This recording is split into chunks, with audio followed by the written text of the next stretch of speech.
Hey, Tamika's here. So I wanted to come in because I want you guys to think about something. I want you to really sit and I want you to think about your core self. I want you to understand the power of your core self because your core self is the foundation of you. Often we will go about this life and not understanding that we need to check in with our core self, right? Again, our core self is our foundation. This is what we're built on, right? It's the most truest and authentic part of us, right? And our core self can be it can hold a collection of thoughts, feelings, emotions that may have come from you, may have come from your life experiences, and may have come from what other people may have said to you, right? And then that all of those things start to play in how you think, how you view, how you value yourself. Okay.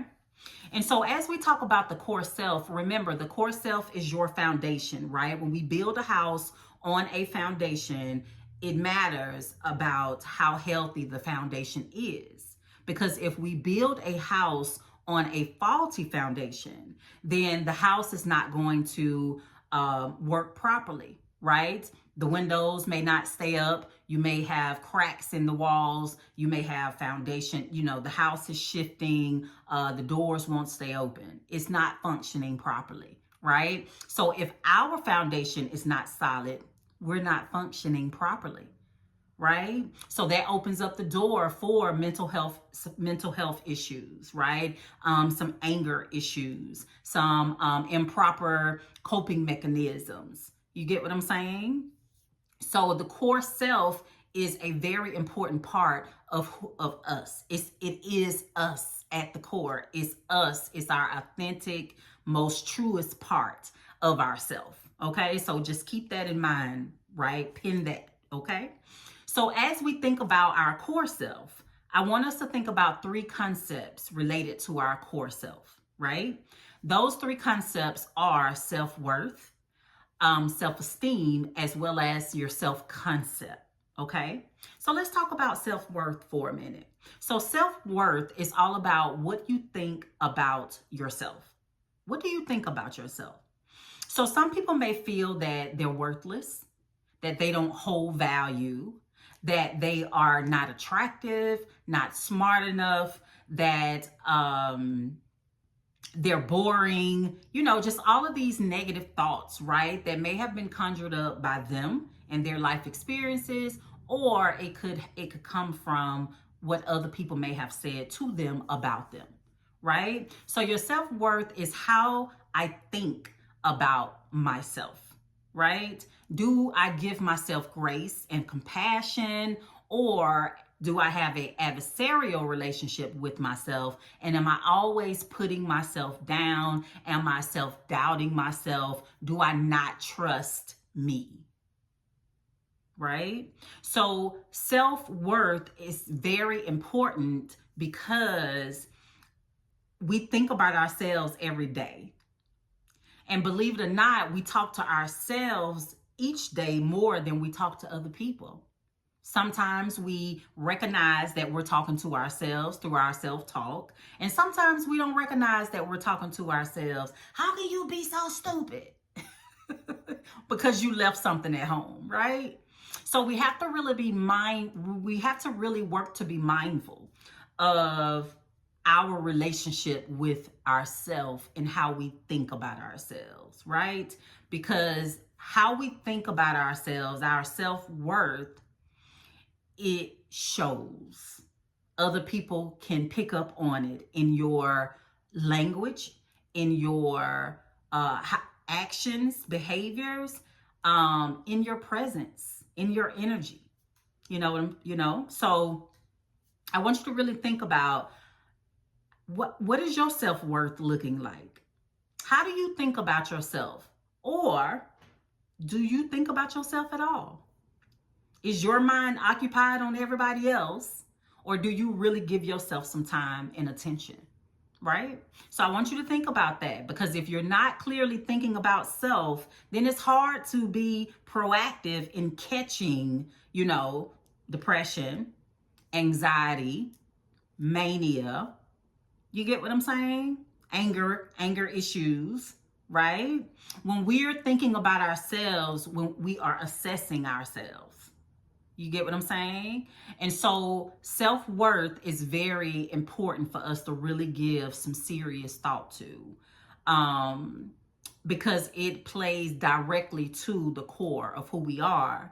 And it should be something that we think about on a regular, because a lot of us don't think about ourselves.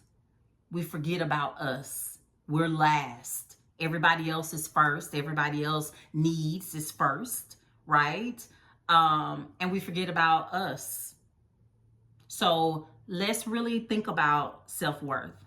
Our second concept is our self-esteem, right? Many people think that all three of these is self-esteem: worth, concept, and esteem. But self-esteem is all about how you view yourself and the value that you place on yourself, right? So when we think about our self-esteem, and people are like, well, I have low self-esteem. What they're saying is that I have low value.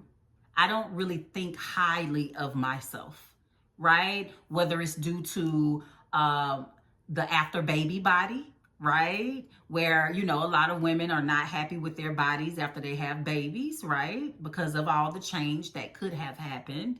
You have, low self-esteem, or people don't value themselves due to some disabilities, right? Self-comparison, when you're comparing yourself to other people. Perfectionism can play a part in that, and you feeling that you're not perfect enough, right?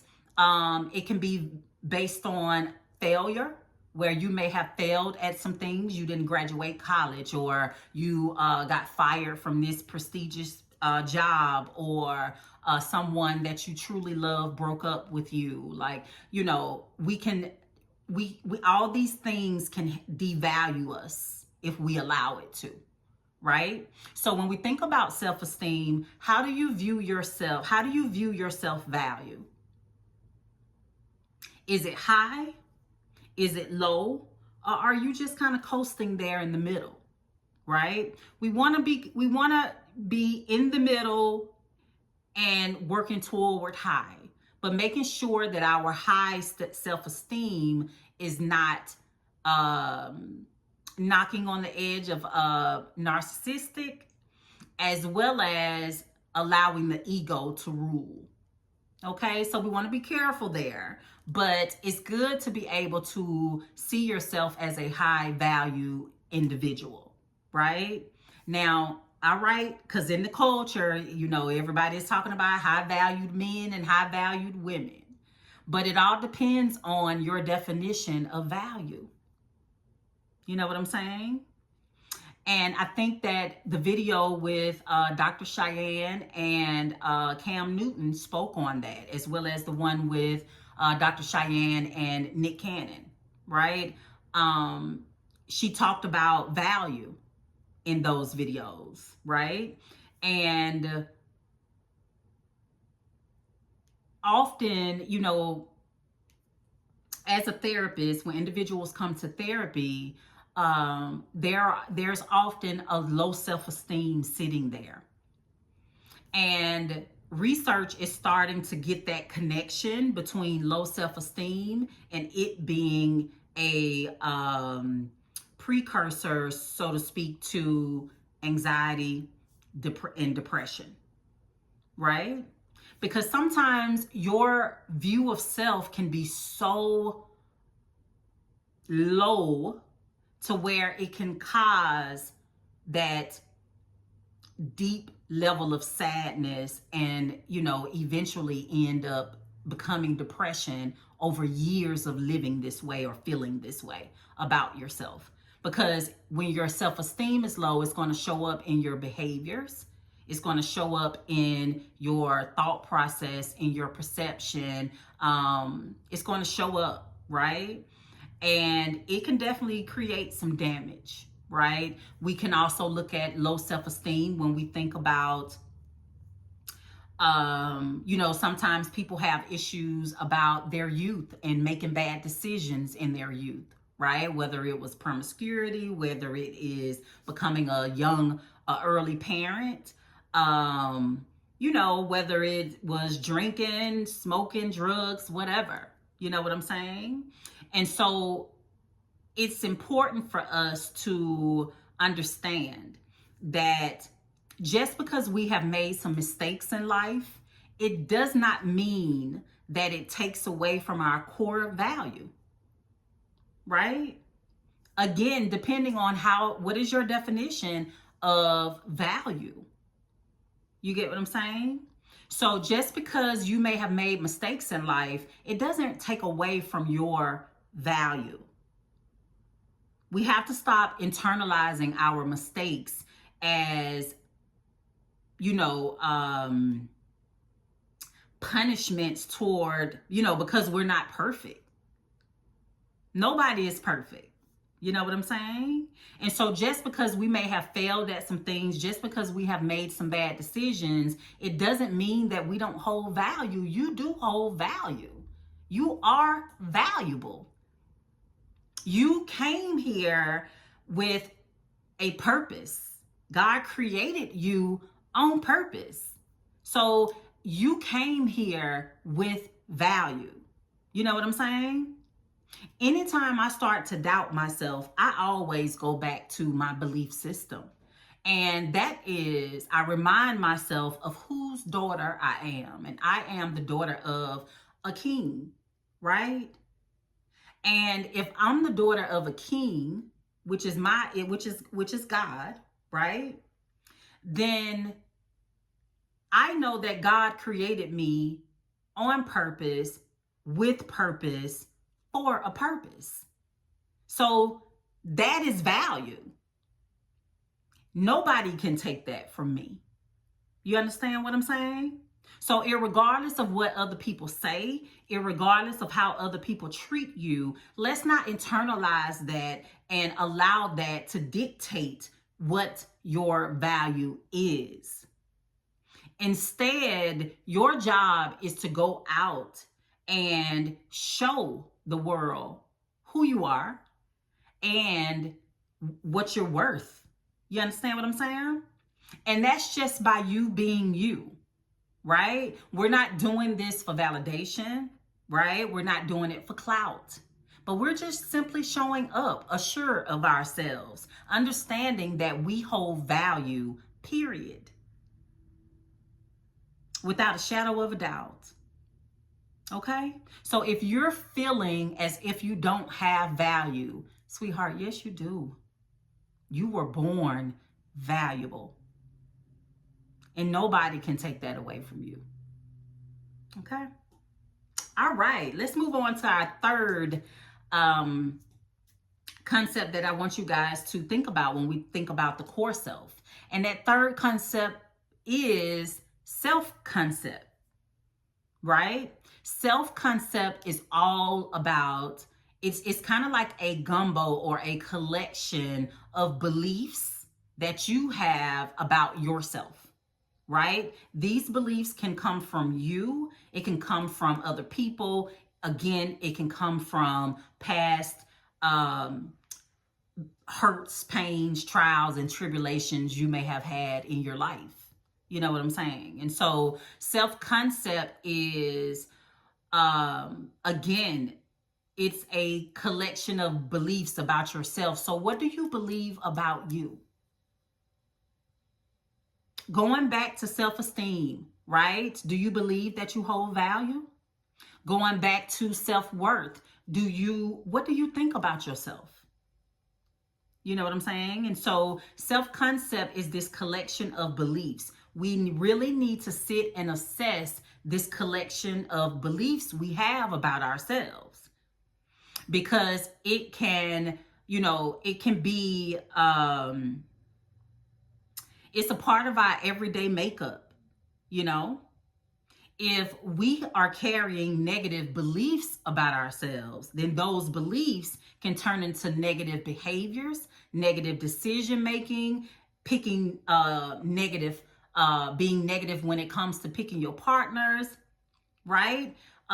Creating a lot of negativity in your relationships with others as well as within yourself. You get what I'm saying? So instead of us instead of us believing everything that everybody has said about us, the negative things that we have said about us, instead, I want you to ask yourself, who am I? Answer it for yourself. Who am I? Because when you're clear about who you are, then you're not allowing everybody else to define you with their beliefs about you. You are defining you, what you believe about you. And if you find that your self-concept is not as positive, then work on the negative things that you feel you don't too much like about yourself, right? Work on it. Because the beauty about all three of these concepts is, that is a part of the core self, is that they're all workable, right? Like you can work on every last one of them in order to improve them. We are ever learning beings. There should never be a time in your life where you stop learning, stop changing, right? Because this life change and we have to learn to adapt. And when we're not willing to change, we get left behind, we get stuck, and then we start to see it in our life, and then we start to feel it in our emotions, okay? And then we carry it in our body by way of, different ailments. So, to recap, the goal is that I want you guys to have regard for your core. I want you to have regard for your truest, most authentic self. And if you are not clear about it, take some time, sit down with yourself, and go through what is my self-worth? What do I think about myself? How is my self-esteem? How do I value and view myself? How is my self-concept? What are the beliefs that I carry about myself? It's so important to challenge those negative beliefs if there are negative beliefs sitting in your self-concept. Because again, sometimes we just believe things just because that's how we feeling in the moment, right? That personalization, right? And we need to start challenging those negative thoughts about ourselves, that negative self-concept, because it plays a part in every part of our life, in our abilities, right? To get the job, to get the raise, to graduate from school, to get a trade. It plays a part in our relationships. And it plays a part in our relationship with ourselves and how we treat ourselves. Okay? And our quality of life. All right? So I hope that this reaches. Sorry. I hope that this reach whoever needs this message today. And I hope that you guys take the time out to complete the exercise by going through those three concepts related to core self. Even if you feel confident in yourself, it does not hurt to check in and see where you are when it comes to your self-worth, your self-esteem, and your self-concept. Because regular check-ins with these three can also be part of your mental health proactive work, right? We want to work to be proactive. We don't want to wait until depression is at the doorstep, is sitting in our lap. We don't want to wait until anxiety is wrecking our life. We want to be proactive and catch it, right? Before it is, before it blooms in us. You get what I'm saying? So I hope that you guys enjoy this video. I hope that it was very helpful. If you know someone who can benefit from this video, please share it with them.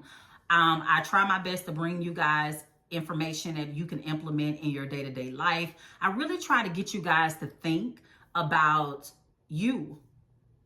Okay, I really work to get you guys to think about you. And I wouldn't be a true entrepreneur if I did not share my my materials, my products.